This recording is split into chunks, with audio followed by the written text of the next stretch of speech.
All right, so that's the top of the West. How about the fun that we're going to have watching the race for 8, especially in the West? Obviously, the Memphis Grizzlies have a lot of teams that are chasing them right now for that 8th spot. And I know, Woj, obviously you have the inside track on what that organization is hoping to accomplish when they're in Orlando.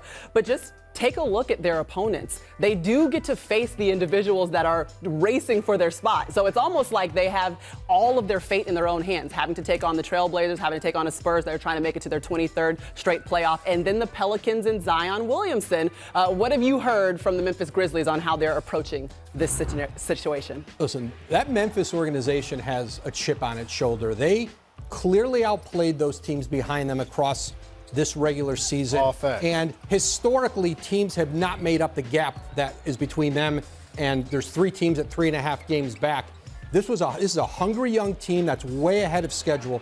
Ja Morant, Jaren Jackson Jr., and they want very much to really be able to go in there and build a gap, stay away from having to have that play-in tournament. Remember, someone has to be within 4 games of them to be a play-in, but that game against New Orleans early on for them, Memphis has a back-to-back in that scenario. New Orleans will have been off a game. That'll be a big one in deciding this. Okay, you take a look, though, at this schedule, Woj, and obviously you've been on top of it, reporting it. But if we do have to have possible play-in games, that would take place August 15th and 16th. Then the playoffs would begin just a little bit later. So that would push things back a little bit. And then the start of the NBA Finals would happen on September 30th. One thing that I do want to throw in there, though, the Pelicans are the only team in Orlando where their opponent's cumulative win percentage is below 500 on the season. But we already knew that the Pelicans had the easiest schedule coming back, even if the hiatus didn't exist. They could play their way into that. And based on what Woj says, they actually deserve it. Right. Dillon Brooks came on this year, started making shots. He got a big deal. And they took pride in themselves when Andre Iguodala felt like he didn't want to play with them.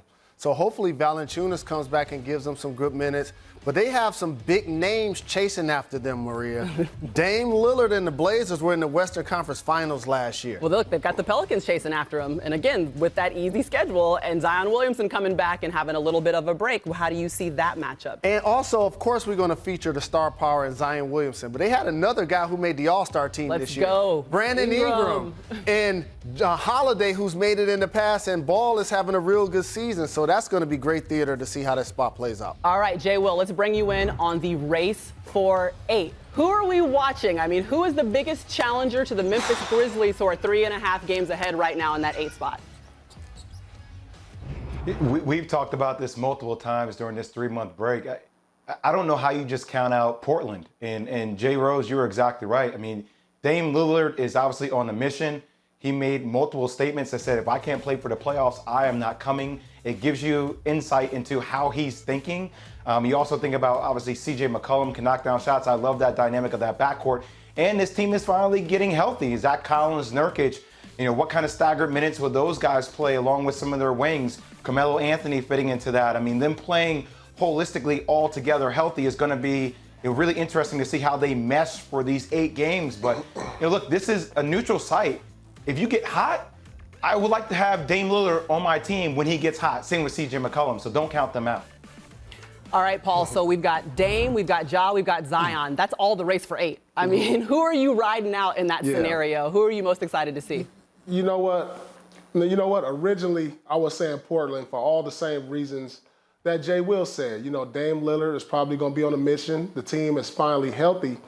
But then I asked myself, if I saw Portland in the gym, in an open gym, at UCLA runs in the summer playing against the New Orleans Pelicans, who would win that? Who I think would win that? I got to go with the young legs of the Pelicans. They're hungry. They're younger. They're gonna be ready. They're gonna be in shape. You got to understand, Portland's a little bit older. They're the oldest team at the bottom, probably. And when you get in this setting, which is unorthodox, like we said, those young legs can get off to a fast start, where the older teams and the older veterans may need a few games. So I'm going to go with the Pelicans on this. Oh, okay. Going with the young legs. I appreciate that. I'll be hearing you, Jay Will. If the Pelicans win, Maria, if the Pelicans win, that means I get a nice, clean suit from Jay Rose. Jay Rose, if they get in the playoffs, boy. I thought thought we forgot about that during the hiatus. All bets are still Nope. on because Nope. the NBA is back, and we've got plenty more Your to talk Duke about. Blue Devils going to help put your boys in the playoffs. Thanks for watching ESPN on YouTube. For live streaming sports and premium content, subscribe to ESPN+.